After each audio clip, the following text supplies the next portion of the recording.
Party में जो आज बहुत बड़ी संख्या में शामिल हुए हैं, उन सभी का मैं इस भारतीय जनता पार्टी में उनको बहुत बहुत स्वागत और अभिनंदन करता हूं। निश्चित रूप से आपसे आने से पार्टी को गति मिलेगी और जिस उद्देश्य से भारतीय जनता पार्टी काम करती है कि अंतिम छोर पर जो व्यक्ति खड़ा है, जिसको आवश्यकता है, उसकी आवश्यकता की पूर्ति कैसे करते हैं, उसमें इनका बहुत बड़ा योगदान रहने वाला है। मुझे खुशी है कि उनको हमने जो शामिल कर लिया, उन्होंने ये भी कहा कि अपने ये किसान के मुद्दों को लेके और जो सामंतवादी लोग हैं उनके खिलाफ लड़ने के लिए उन्होंने कांग्रेस पार्टी में ज्वाइन किया है। और ये अच्छी बात है कि ऐसे विचारधारा के लोग अगर पार्टी के साथ ज्यादा से ज्यादा जुड़ते गए तो समझिए बीजेपी कहीं की भी नहीं रहेगी।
आया राम गया राम का उद्गम स्थल वैसे तो हरियाणा है। वहां इलेक्शन के दरमियान कभी कोई इधर आ रहा है, कभी कोई वहां जा रहा है, तो इसका नाम एक आम बोलचाल में आया राम गया राम कर दिया गया। अभी होता क्या है कि जैसे ही चुनाव सामने आते हैं, राजनीतिक दल ज्यादा सक्रिय होते हैं। कोई इधर से तोड़ता है, कोई उधर से तोड़ता है, और वजह जो भी हो, जब जाते हैं तो कहा यह जाता है कि हम तो अनकंडीशनल, बिना किसी कंडीशन के आए हैं और आत्मा जागृत हुई है। कभी कुछ कहेंगे, जिस पार्टी को वर्षों से नोचते रहते हैं, नोचना शब्द इसे कह रहा हूं कि उसका दोहन करते हैं, मजे करते हैं और उसके बाद में पार हो जाते हैं। कहा यह जाता है कि अब वो पार्टी काम की नहीं रही। सभी पार्टियों का हाल है, जो जिस पार्टी में जाता है कहा कि मेरा शोषण हुआ, मेरे साथ एक खिलवाड़ किया, ये कुठाराघात बर्दाश्त नहीं करेंगे। सभी की स्थिति सभी पार्टियों से जो छोड़ के जाते हैं यही होता है। और फिर कंडीशन 2 दिन बाद दिखाई देती है कि लिस्ट जब टिकट बढ़ते हैं उसमें आ जाता है, उनका आए, परिवार का आए, किसी रिश्तेदार का आए, वो दिखाई देता है। और पब्लिक के भी ये बात गले नहीं उतरती है कि सेवा करने के लिए कोई नहीं आता है, सब मेवा पाने के लिए आते हैं राजनीति में। ये कहना अगर कोई कहता है तो गलत कहता है। बात अलग है कि ये मेवे की लूट है, किसी के हाथ लगती है, किसी के नहीं लग पाती है। तो चलिए हम चर्चा शुरू करेंगे। राजस्थान में बीजेपी और कांग्रेस में इधर उधर का काम चल रहा, लेकिन इस गेम में बीजेपी अभी आगे है। बीजेपी में कांग्रेस का दामन छोड़ के और कमल का थामने वाले लोगों की संख्या ज्यादा है, कांग्रेस में कम है। हमारे साथ राजकुमार शर्मा जी कांग्रेस से हैं, हमारे सहयोगी दशरथ सिंह हमारे साथ हैं, भाजपा से श्याम जहा साहब हमारे साथ हैं। सभी का स्वागत है। राजकुमार जी, आपके पास आना चाहूंगा। आपके कई दिग्गज नेता पार्टी का दामन छोड़ के चले गए, उन्हें घुटन महसूस हो रही थी, यहाँ पे तानाशाही प्रवृत्ति लगती है, सुना नहीं जाता है, तो कार्यकर्ताओं में किस तरह की चर्चा है इन तमाम जो बयान है उनकी? देखिए योगेंद्र जी, कार्यकर्ताओं में चर्चा कह लो या राजस्थान की धरती पे कह लो या देश की पॉलिटिक्स में कह लो, ये देश की पॉलिटिक्स बिल्कुल विचित्र हो गई है। पहले पॉलिटिक्स बहुत सिद्धांतों पे, ईमानदारी से, वफादारी से, उसूलों पे हुआ करती थी। अब जैसे जैसे समय बदलता जा रहा है, पॉलिटिक्स का भी लेवल उटपटांग सा होता जा रहा है। मैं नीचे तो नहीं कहूंगा, लेकिन राजनीति का स्तर उटपटांग सा हो गया है। चाहे भारतीय जनता पार्टी का कार्यकर्ता हो, चाहे कांग्रेस पार्टी का कार्यकर्ता हो, किसी का धर्म ईमान बचा नहीं है। पार्टी एक मां के समान होती है, और जब मां को कोई चीट करता है तो मां के दिल पे क्या बीतती होगी, ये तो मां ही समझ सकती है। और जो अपनी मां का सगा नहीं, जो अपनी पार्टी का सगा नहीं, वो दूसरी पार्टी का सगा कैसे हो सकता है, दूसरी पार्टी उसको कैसे ले रही है, कैसे स्वीकार कर रही है, ये और भी चिंता का विषय है। हमारी पार्टी में कांग्रेस पार्टी के लिए भारतीय जनता पार्टी बार बार आरोप लगाती है परिवारवादी, भ्रष्टाचारी। अब परिवारवादी भ्रष्टाचारियों को देश विरोधी, राम विरोधी, अब इन तमाम लोगों से भारतीय, जब ये कांग्रेस के कार्यकर्ता जब छोड़ के भारतीय जनता पार्टी में चले जाते हैं और भारतीय जनता पार्टी उनको पलकों में बिठाती है, सिर पे बिठाती है। भारतीय जनता पार्टी तब भूल जाती है कि वही ये परिवारवादी कहने वाली पार्टी के लोग हैं, यही वो तमाम तरह की जो आरोप भारतीय जनता पार्टी लगाती है उसी पार्टी के लोग हैं। तो मैं ये कहना चाहता हूं कि भारतीय जनता पार्टी उन लोगों से ज्यादा बेहतर खराब है जिन लोगों ने अपनी मां को चीट किया और उन्होंने भारतीय जनता पार्टी को ज्वाइन करा लिया। तो भारतीय जनता पार्टी ज्यादा इसमें बेईमान है। और भारतीय जनता पार्टी, कांग्रेस मुक्त भारतीय जनता देश करने वाली भारतीय जनता पार्टी आजकल खुद कांग्रेस युक्त होती जा रही है। भारतीय जनता पार्टी को पता है या नहीं पता है, आज अंदर खाने में भारतीय जनता पार्टी का नाम बदल गया है, बीजेपी। बीजेपी का मतलब है बाहरी जोड़ो पार्टी।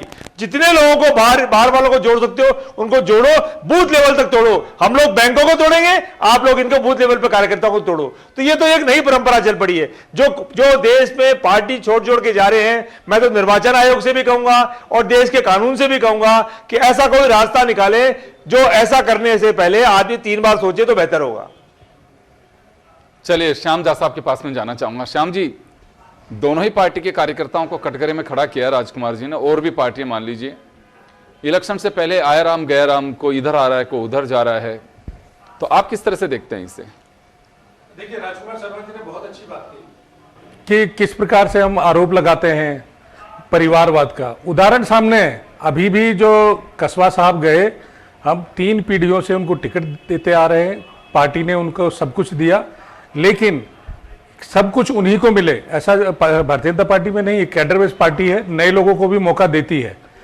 तो आप देखिए, परिवारवादी इनको अच्छे लगते हैं, परिवारवाद इनके चलता है और परिवारवादी को इन्होंने वापस स्थापित करने की कोशिश की, लेकिन परिणाम सामने आ जाएंगे बहुत जल्द।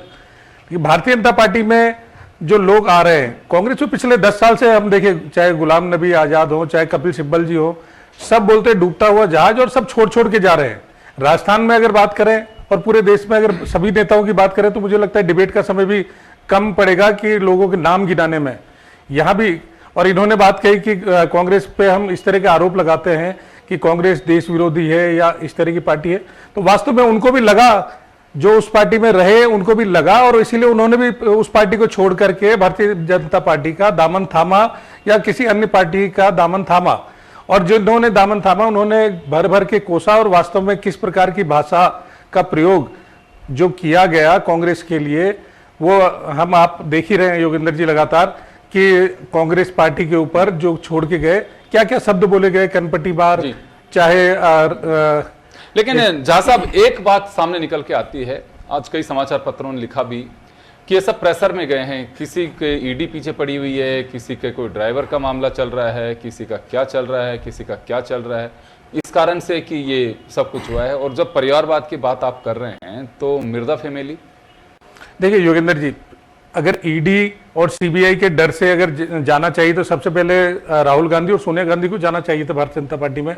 लालू यादव, तेजस्वी यादव को जाना चाहिए था भारतीय जनता पार्टी में। इस तरह का कुछ भी नहीं है। ईडी सीबीआई अपना काम करती है, अपना काम कर रही है। और जो लोग भारतीय जनता पार्टी में आ गए हैं और अगर उनके खिलाफ कोई है तो अभी भी चल रहा है। हेमंत बिस्वा शर्मा अभी भी तारीख भुगतने जाते हैं। आगे कानून अपना काम करेगा। अगर वो उस वास्तव में दोषी है तो कानून उनको सजा देगा, और निर्दोष है तो कानून उनको बरी करेगा। तो इस तरह का कुछ भी नहीं कि आप ईडी सीबीआई और इस तरह के अगर आप आरोप लगाते हैं। और रही बात कांग्रेस पार्टी की अब ये वास्तव में जो बड़े नेता बोलते आ रहे हैं कि डूबता हुआ जहाज वास्तव में डूबता हुआ जहाज है। आप देखिए अंतरकलह किस तरह का है। पिछले 5 साल में प्रदेश ने देखा, पूरे देश ने देखा कि किस प्रकार से कांग्रेस पार्टी में अंतरकलह है।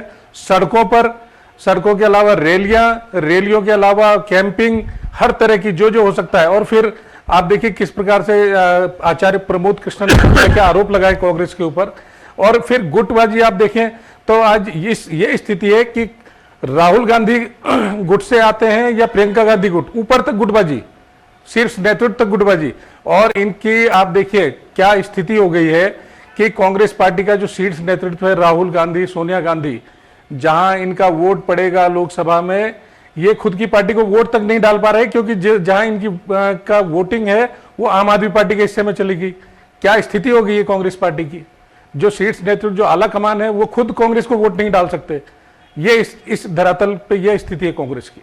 जी चलिए दशरथ, आपके पास में आना चाहूंगा। क्या लगता है आपको कि ये आयराम गयाराम का सिलसिला तो मुझे लगता है कि आगे भी जारी रह सकता है, इसे खारिज नहीं किया जा सकता, लेकिन आम चर्चा क्या है? देखिए, पुराने समय में जिस तरह की चीजें होती थी, लेकिन इस बार जो बड़ी चर्चा ये है, लोग ये चाहते हैं कि किसी पार्टी ने अपने नेता को इतना दिया, मंत्री बनाया, विधायक बनाया, सांसद बनाया, तमाम चीजें दी, लेकिन चुनाव के एन वक्त वो एक आता है और करता है और कहता है कि साहब भला पार्टी में मेरा यहाँ पे दिक्कत थी, वहाँ पे मेरा शोषण हो रहा था, शोषण की वजह से मैं कह नहीं पा रहा था, और मैं इस पार्टी के साथ जुड़ूंगा। जैसा आपने कहा कि हर कोई कहता है कि बिना शर्त वो यहाँ पर आया है, लेकिन बिना शर्त कोई नहीं चाहता, कोई ना कोई वजह जरूर होती है। और सबसे बड़ी बात है इसमें, हालांकि ये भी कहा जाता है कि राजनीति में समय समय की बात है कि किस समय कौन सी पार्टी किसके साथ खेल कर जाए या कौन व्यक्ति किस पार्टी के साथ हो जाए। इस मामले में फिलहाल अगर बात करें तो बीजेपी प्लस दिखाई दे रही है, और खास तौर पे बीजेपी जो इलेक्शन है, खास तौर पे जो आम चुनाव हम देख रहे हैं, आम चुनाव होने वाला है, हालांकि अभी तक नोटिफिकेशन जारी नहीं हुआ आचार संहिता लगने का, लेकिन आचार संहिता जब लगेगी उससे पहले भी बीजेपी काफी प्लस में दिख रही है। खासतौर पर बीजेपी फिर एक बार 2019 की तरह क्लीन स्वीप करना चाहती है। बीजेपी कोई खतरा मोल नहीं लेना चाहती, और इस बार बीजेपी ने यहाँ पे जो टारगेट सेट किया वो ये है कि हमेशा इस बार राहुल गांधी लगातार ओबीसी वोट बैंक को लेकर बातें कहते रहते हैं कि ओबीसी को लेकर, ओबीसी को हक नहीं मिल रहा, देश में जनगणना नहीं हो रही, लेकिन बीजेपी उससे 2 कदम आगे निकली। बीजेपी ने ओबीसी वर्ग के बड़े नेताओं को यहाँ पर साथ दिया। अब नुकसान क्या होगा, फायदा क्या होगा, एक भविष्य के घर में हो, लेकिन सबसे बड़ा ये सवाल है कि बीजेपी इस वक्त पूरी तरह चुनावी मोड में, चुनाव में भले ही समय हो 3 महीने, 2 महीने, 4 महीने, लेकिन बीजेपी जो चुनाव लड़ती है वो पूरी दमखम के साथ लड़ती है। और बीजेपी ऐसा अभी किसी प्रकार की ऐसी कोई कमी छोड़ना नहीं चाहती कि एक सीट भी लूज की जाए, एक सीट में कमी छोड़ी जाए। बहरहाल जो नेता है उनको सब कुछ मिलता है, लेकिन जैसा आपने कहा कि जब किसी दूसरे दल में मलाई ज़्यादा मिलती है, जो काम है या कह सकते हैं ईडी, इनकम टैक्स से कोई मामले फंसे होते हैं, इनके चक्कर में वो वहाँ पर जाते हैं। और जब जाते हैं तब बड़ा एक विचित्र सा उनका बयान आता है कि साहब फला पार्टी में मैं घुट रहा था, या फला पार्टी में मेरे को बोलने का मौका नहीं दिया जा रहा था, किसानों की आवाज़, आज राहुल कस्बा दिल्ली में बोल रहे हैं किसानों की आवाज़ को दबाया जा रहा था इसलिए मैं आया। अरे भाई साहब, आप जब आए जब आपका टिकट कटा गया, क्लियर कट है। आपका जब टिकट देते थे तो किसान कुछ नहीं थे, जब आपका टिकट कटा तो अब आप बोले कि साहब किसानों के साथ कुठाराघात हो रहा था तब मैं आया। आप तो तब आते जब 10 दिन पहले आपका टिकट नहीं कटा था, तब आप आते कि साहब मैं छोड़ रहा हूं और मैं इसमें जा रहा हूं। बहरहाल ये तमाम चीजें चुनावी वक्त में नेता करते हैं। किसी वर्ग में, किसी नेता में आजकल वो बात नहीं बची जो पहले होती थी। पहले होते थे नेता एक सिद्धांत, एक नीति के साथ बंधे होते थे, लेकिन आजकल ऐसे नेता आपको देखने में मिलेंगे जिनकी कोई विचारधारा उस पार्टी से नहीं मिलती, लेकिन फिर भी वो उस पार्टी में एंट्री पा जाते हैं। हालांकि सबसे बड़ा जो लॉस होता है या जो चर्चाएं होती हैं, वो चर्चा ये रहती है कि अमुक पार्टी का जो छोटा कार्यकर्ता होता है उसके सामने ये समस्याएं होती है कि साहब हमारा क्या होगा। अगर दूसरी पार्टी से आपने नेताओं को ले लिया, उन्हीं को सांसदी लड़ानी है, उनको विधायक का चुनाव लड़ाना है, तो हमारा क्या होगा, कैडर का क्या होगा। बहरहाल बड़े स्तर पे जो फैसले होते हैं वो कैडर के हिसाब से नहीं होते, वहां पर यह देखा जाता है कि जिताऊ कौन है, किसको अगर साथ साधा जाए तो उससे जीत मिल सकती है, सरकार बन सकती है। जी बिल्कुल आप सही कह रहे हैं, क्योंकि सारा खेल कुर्सी का है और कुर्सी का जब खेल होता है तो सब कुछ साफ हो जाता है। चाहे जिसके खिलाफ आप 4 दिन पहले जहर उगल रहे हो, लेकिन वो फिर ऐसा हो जाता है कि विस्पान करके और एकदम साफ सुथरा कि अब कोई दिक्कत वाली बात नहीं है, ये भी कंफर्टेबल है और आप आइए। उस वॉशिंग मशीन से ऐसा होके निकलता है कि एकदम साफ सुथरा। राजकुमार जी वापस आपके पास में आना चाहूँगा मैं। देखिए पार्टियों का भी खुद का अपना एक कहीं ना कहीं कोई खामी तो है कि लोग छोड़ के जाते हैं। कभी पार्टियां इस पे कोशिश करती हैं विचार करने की, क्या हो रहा है ऐसा कि क्यों जा रहे हैं छोड़ के? क्योंकि पार्टियां तो लगातार चिंतन मंथन करती रहती, पार्टियों की अपनी कमेटियों की मीटिंगें भी होती रहती है, पार्टी हर स्तर पर चर्चा भी करती है। जहाँ तक कांग्रेस पार्टी का सवाल है, जो नेता कांग्रेस पार्टी को छोड़ के गए हैं, कांग्रेस पार्टी ने उनको बहुत बड़ी पहचान दी, साधारण कार्यकर्ता से लेके एमएलए, एमपी, मिनिस्टर सब कुछ बनाया। 70 साल की लगभग उनकी उम्र हो जाती है जो पार्टी छोड़ के जाते हैं। अब 70 साल की उम्र छोड़ के होने के बावजूद भी, 50 प्लस की उम्र होने के बावजूद भी कोई आदमी अपनी पार्टी, मां रूपी पार्टी का सगा नहीं हो सकता, तब उसका तो क्या इलाज है बताओ। पार्टी तो मान सम्मान दे सकती है, और आज उनको मान सम्मान मिला है तभी दूसरी पार्टी ने उनको स्थान दिया है। साधारण कार्यकर्ता होते तो भारतीय जनता पार्टी को स्थान नहीं देती। कांग्रेस पार्टी ने उनको बहुत मान सम्मान दिया, स्टेट लेवल पे दिया, डिस्ट्रिक्ट लेवल पे दिया, ऑल इंडिया लेवल पे दिया, तब जाके उनका भारतीय जनता पार्टी में सम्मान हो रहा है। और यहां नेता बनकर गए थे, अब बयान आ रहे हैं हम कार्यकर्ता बन के काम करेंगे। तो कांग्रेस पार्टी ने तो आपको नेता बनाया था, अब वहां कार्यकर्ता बन के काम करोगे। यह आपका अंदरूनी मामला हो सकता है, लेकिन आम आदमी भी समझता है कि जिस मां ने इतना मान सम्मान देके पाल पोस के बड़ा किया, आज उस मां को छोड़ के जा रहे हो, कुछ ना कुछ दाल में काला है, कुछ ना कुछ दाल में काला है। दूसरे की घर की मां का कोई ना कोई बड़ा प्रेशर है जो आप बता नहीं पा रहे हो, लेकिन ये जनता है, सब जानती है। जी बिल्कुल, जनता सब जानती है, जनता देख भी रही है, उसमें कहीं कोई संदेह नहीं है। लेकिन मेरा ये सवाल है आपसे कि जनप्रतिनिधि हों, पार्टी के कार्यकर्ता हों, हर पार्टी अपने आप को एक कार्डर बेस पार्टी बताती है, आइडियोलॉजिकली मजबूत बताती है, लेकिन ऐसा क्या होता है कि छोड़ के रवाना हो जाते हैं और वो लोग ज्यादा छोड़ के जाते हैं जिन्होंने मलाइयां चखी हैं? जो कहते जब डिसिप्लिन खत्म हो गया पार्टियों में, जो पहले कड़ा अनुशासन हुआ करता था जी, वो अब आजकल अनुशासन खत्म हो गया है। पार्टी ज्वाइन करते हैं, अमुक आदमी को टिकट मिलता है, पहले वो शर्त रखता है कि मैं आपके घर में इसलिए आ रहा हूं कि मुझे टिकट देना आप, या अमुक पद देना, तो पहले ही सौदाबाजी तय करके आता है। अब वो सौदा तय करता करता 2 साल, 5 साल, 10 साल, 20 साल पार्टी में टिकता है। अब उसकी कितनी ऑथेंटिसिटी होगी ये समझ में नहीं आ रहा। लेकिन मैं फिर भी आपको ये कह सकता हूं कि कांग्रेस पार्टी बड़ा परिवार है, गांव ढाणी शहर में सब जगह कांग्रेस पार्टी का कार्यकर्ता है। भारतीय जनता पार्टी एडी से लेकर चोटी तक का कितना ही जोर लगा ले, कांग्रेस को कमजोर नहीं कर सकती है, कांग्रेस के मटके को खाली नहीं कर सकती है। और कांग्रेस पार्टी का कार्यकर्ता विपक्षी तमाम पार्टियों को साथ लेके भारतीय जनता पार्टी को हर राज्यों में, विधानसभा में, लोकसभा में, सड़कों पर घुटने टिकवाएगा। इस बात का कांग्रेस पार्टी के कार्यकर्ताओं को और नेताओं को भरोसा है। जी, लेकिन एक बात मैं जानना चाहूंगा कि समय से चीजों का पता लगता है, तो पार्टी को क्या असर नहीं होता है कि चलो जा रहा है जिसको जाने दो, कोई फर्क नहीं पड़ रहा हमारे, या फिर ये माना जाए कि कोई गंभीरता से लेता ही नहीं है? क्योंकि एक एक जो आपके, मैं अभी की बात करता हूँ, रिचपाल मिर्दा हो, चाहे लालचंद कटारिया हो, राजेंद्र यादव हो, या दूसरे लोग हों जो छोड़ करके चले गए, महेंद्रजीत सिंह मालवीय हो, उनका अपने कद्र है। जो बात सही है, पहले वाली बात में आप में बहुत दम है कि पार्टी ने उन्हें कद्दावर बनाया, तभी तो उनका कद आगे बढ़ता हुआ देख करके लिया है बीजेपी ने, इसमें कोई डाउट नहीं है। क्योंकि आम कार्यकर्ता अगर कुछ ज्वाइन करे, उसके लिए ना भजनलाल जी वहाँ पहुँचे, ना सीपी जोशी पहुँचे, ना दूसरे लोग पहुँचे। पार्टी में जाइए, फार्म भरिए, आप एक वो पहनिए दुपट्टा, और उसके बाद में जय श्री राम। इसी तरह से राहुल कसवा को अगर बीजेपी 2 बार टिकट नहीं देती, तो राहुल कसवा की ज्वाइनिंग के लिए भी खड़गे जी और डोटासरा जी दिल्ली में नहीं होते। मैंने एक आम कार्यकर्ता को जाता है तो उसके लिए कोई नहीं बैठता वहां पे। आपकी बात से मैं सहमत हूं योगेंद्र जी, ये परंपरा अब नहीं चल पड़ी है। पिछले 9 साल से हिंदुस्तान की पॉलिटिक्स किस दिशा में जा रही है, राजस्थान के पूर्व मुख्यमंत्री अशोक गहलोत बार बार कहते हैं, और कल भी उन्होंने बयान दिया कि कांग्रेस पार्टी थोड़ी सी कहीं कमजोर हुई और खाए पिए नेता, स्थापित नेता, पार्टी को छोड़ छोड़ के दूसरी पार्टी में जा रहे हैं। तो ये बड़ा चिंता का विषय है, सोचने का विषय है, और सोचने का विषय उन नेताओं को भी है और जिनको वो ले रहे हैं, जो पार्टी उन ऐसे नेताओं को ले रही है, ये उस पार्टी को भी चिंता का विषय है। जो वो कहते हैं हमारे गड़बड़ कार्यकर्ता है, निष्ठावान कार्यकर्ता है। अब योगेंद्र जी बताओ, चिंता तो निष्ठावान कार्यकर्ता क्या करोगे आप? सर चिंता तो दोनों ही तरफ होनी चाहिए। मैं कह रहा हूं हमारे यहां से तो गया नहीं, आप क्या लेकिन जो आ अब रहे हैं जिनके वो- घर में चला गया, अब वहां के निष्ठावान कार्यकर्ताओं को करोगे क्या आप? ये तो बताओ। राहुल कसवा ने यही तो पूछा था कि मेरा क्या कसूर है। एक बड़े नेताजी हार गए, आरोप मेरे पर मंड दिया, आरोप मेरे पर मंड दिया, मेरा टिकट काट दिया। पहले नेता है हिंदुस्तान के जिन्होंने अमित शाह जी से, मोदी जी से लड़ाई से पूछा है कि मेरा क्या कसूर है, मुझे कसूर बता दीजिए, मैं पार्टी का सदस्य बन के रहूंगा। लेकिन कोई बताने को तैयार नहीं है, क्योंकि पूछे कौन? दो लोगों की भारतीय जनता पार्टी, तरस पूछे आया। कौन? आप एक बात सुनिए राजकुमार जी, आपको तरस आया कि उपयोगिता के लिए आप लोगों ने लिया? ये तरस की बात नहीं योगेंद्र जी, ये परंपरा ऐसी चल पड़ी है, ये परंपराओं का खेल हो चुका है। अब ये परंपरा ऐसी चल पड़ी है।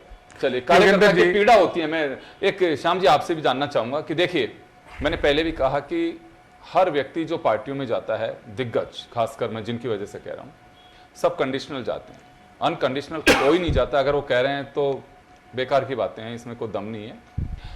उस पोजीशन में किसी भी पार्टी का कार्यकर्ता हो, देखो कोई तो तैयारी कर रहा होगा, उस टिकट को कोई और ले उड़ता है, तो कुछ फर्क पड़ता है कार्यकर्ता के मन मस्तिष्क, उसकी सोच, उस पर कुछ? योगेंद्र जी, पहले मैं राजकुमार शर्मा जी से एक सवाल पूछना चाह रहा हूं। मैं आपके सवाल का भी फिर जवाब देता हूं। ये आज कसवा जी की पीड़ा इनको इतनी नजर आई, हेमंत विश्व शर्मा जी मिलने गए राहुल गांधी जी से। राहुल गांधी जी, उनका एक कुत्ता था पिद्दी, उसके साथ 1.5 घंटे तक खेलते रहे और हेमंत विश्व शर्मा उसको देखते रहे और वो उन्होंने मिलने का समय नहीं दिया। क्या कसूर था? राहुल गांधी जी क्यों उसके साथ खेलते रहे और हेमंत विश्व शर्मा जी को मिलने का क्यों समय नहीं दिया? ये आप उस समय क्यों नहीं सोचा? आदरणीय और आपने उनसे एक मिनट कांग्रेस पार्टी बार बार आरोप लगाती है, आपको आप वॉशिंग मशीन बन चुके हैं। देखिए, और वॉशिंग मशीन बनने का प्रमाण आप बार-बार साबित करते अगर हैं। आप ऐसे बोले बार-बार साबित मैं करते हैं। आपके बीच में इंटरप्ट करूंगा। राजकुमार जी उनको अपनी बात बोलने दीजिए, मैं आपके पास लौटूंगा। उस समय क्या आपने राजकुमार जी राहुल गांधी से पूछा कि क्या कसूर था उस व्यक्ति का जो आपने उसके साथ इस तरह का व्यवहार किया? तो आदमी कांग्रेस छोड़ के क्यों नहीं जाए, ये बताइए। आज जो सिंधिया जी हैं, भारतीय जनता पार्टी के साथ काम कर रहे हैं, उनको जो सम्मान चाहिए सम्मान मिला, वहां सम्मान नहीं मिल रहा था इसलिए छोड़ के आए। तो देखिए, ये एक विषय है जो इनको आज उनका कसवा जी का दर्द समझ में आया, लेकिन इनकी पार्टी से जो लोग इतने सारे पीड़ित होकर के, जैसा कल आज अखबार में पढ़ा, कनपट्टी मार जैसे शब्द, पीड़ित होकर के जो लोग जा रहे, उनका दर्द इनको कभी दिखाई नहीं दिया। इसीलिए ये इतनी बड़ी तादाद में पलायन हो रहा है पार्टी से, कांग्रेस से। और जिस प्रकार से बड़े यहां दिल्ली से लेकर के कपिल सिब्बल और गुलाम नबी जैसे बड़े नेताओं से लेकर के प्रमोद कृष्णन जैसे नेताओं से लेकर छोटे स्तर तक लगातार चले जगह से। मैं ये और जानना दूसरी चाह रहा बात, हूं, आपने- श्याम जी आप भी एक कार्यकर्ता और राजकुमार जी भी कार्यकर्ता, मैं तो वो पीड़ा जानना चाह रहा हूं कि देखिए, कोई तैयारी करता है कार्यकर्ता, जी बिल्कुल, मूल पार्टी का होता है, लेकिन कोई न कोई आता है उस फूल को लेकर के वो उड़ जाता है। तो ऐसे में क्या कोई कार्यकर्ताओं की पीड़ा होती है? केवल कार्यकर्ता मस्त रही है, वो सोच यही रहती है पोस्टर चिपकानी है, दरी बिछानी है, भाई साहब की जो भी आ रहे हैं उनकी जूझरी में खड़ा रहना, उनका अपना कोई कद नहीं होता है या कोई वो सोच नहीं सकते। देखिए, एक आध अगर उदाहरण कोई दे भी गा पार्टी में कि देखिए साहब हमने उसको बना दिया, उसका ये कर दिया, तो जो लंबे समय से वहां पे बैठ कर, ये मैं इस वजह से सवाल कर रहा हूं आपके दोनों से ही, चूरू से भी हमने जानने की कोशिश की है और लालचंद कटारिया जी ने जो ज्वाइन किया है, आप ही की पार्टी के लोग बाकायदा फोन करके, मैं ऑन रिकॉर्ड नहीं, आपको अलग से मैं सुनवा सकता हूं उनको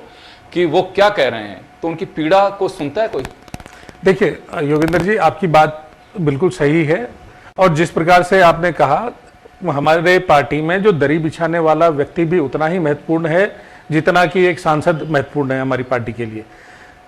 जब तक हर व्यक्ति जो पार्टी में है, जो राजनीति में है, उसकी महत्वाकांक्षा होती है, हर व्यक्ति कुछ ना कुछ बनना चाहता है, चाहे पार्टी में हो, चाहे वो जनप्रतिनिधि बनना चाहता हो, हर व्यक्ति की महत्वाकांक्षा होती है, हर व्यक्ति प्रयास करता है। लेकिन हमारी पार्टी में जब एक बार किसी के लिए नाम तय हो गया तो सभी लोग पूरी ताकत से उस व्यक्ति के लिए लगते हैं। और आप देख रहे हैं, हर बार चुनाव के समय होता है, कुछ समय के लिए नाराजगी भी होती है, लेकिन बाद में सभी लोग एक साथ मिलकर लगते हैं और उसका परिणाम भी सामने आता है। दरअसल क्या लगता है, दोनों अपनी अपनी बातें कह रहे हैं, कार्यकर्ताओं को कुछ पीड़ा होती है इसमें कि जब बल्क में नेता आकर के दामन थाम लेते हैं पार्टियों का और वो कार्यकर्ता एक देखता सा रह जाता है?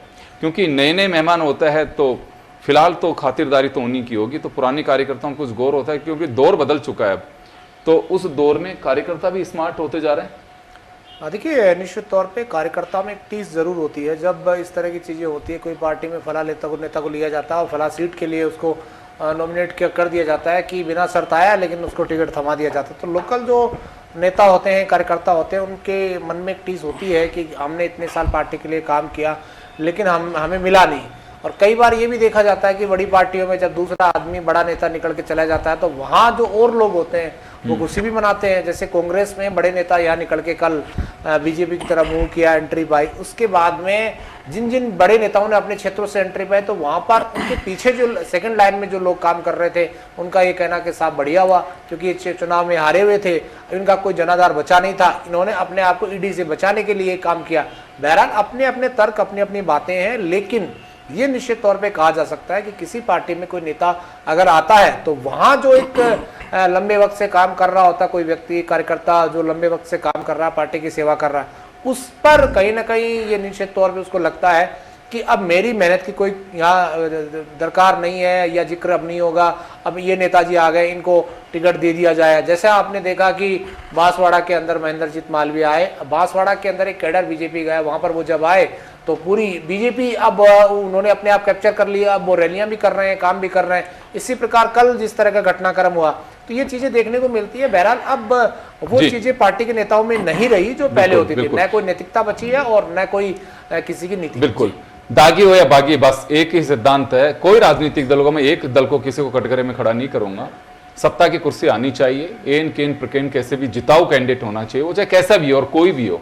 कल चाहे उस पर आरोप खुद ने लगाए हों पार्टियों ने, अगले दिन वो वॉशिंग मशीन से साफ हो जाते हैं और उसके बाद में पार्टी का दामन। तो मुझे लगता है कि ये तो सभी पार्टियां का मामला सबका एक जैसा ही है और ये कार्यकर्ता को और पार्टियों को भी समझना चाहिए। कोई तो ऐसी वजह है कि जिसकी वजह से अगर ऐसे लालची लोग हैं या अवसरवादी लोग हैं तो ये भी पार्टियों की बहुत बड़ी भूल है कि उनकी पहचान ही नहीं कर पा रहे हैं। समय रहते उनको मलाई खिलाए जा रहे हैं आप, समय से पहले अगर आप पहचान जाएं तो मुझे लगता है कि नौबत नहीं आए। खैर चलिए, जो भी है अब ये तो सिलसिला चलेगा, कोई नई बात है नहीं। और कोई एक पार्टी पे अगर कोई कीचड़ उछाले साहब उन्होंने ऐसा कर दिया तो मैं इसको भी खारिज करता हूँ, सभी पार्टियों में हाल ऐसा ही है। आप सभी का बहुत बहुत शुक्रिया और खास खबर में इतना ही, दीजिए इजाजत।